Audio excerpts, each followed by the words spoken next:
Her story is a fascinating description of how she quite successfully rebuilt a once formidable legacy and how one or two lost spirits brought the whole thing down.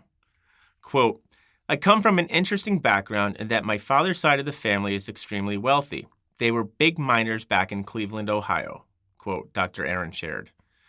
Quote, and then my mother's family was very, very poor, indigent, quote.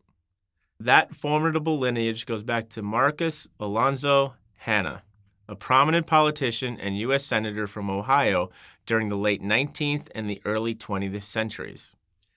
The Hanna family moved to Cleveland, Ohio, where Marcus Hanna attended high school, where one of his classmates was John D. Rockefeller. In 1857, Hanna enrolled in the Western Reserve College, but he was expelled the following year for participating in a prank. Upon completion of his brief military service serving as one of Ohio's 100 Days Men during the Civil War, Marcus returned to Cleveland, where he managed his father's business. He also began to refine oil. In 1867, his oil refinery caught fire and was destroyed. Hanna transferred money from his other business ventures, causing them all to fail.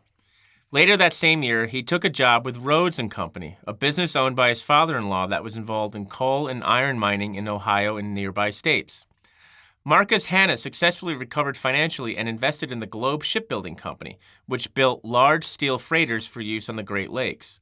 During the 1860s, he also briefly owned the Cleveland Herald newspaper. Hanna also established the Union National Bank in 1884 and helped create Little Consolidated, a company that specialized in street railway transportation. Politically, by the middle 1880s, Hanna was one of the most powerful Republicans in Ohio,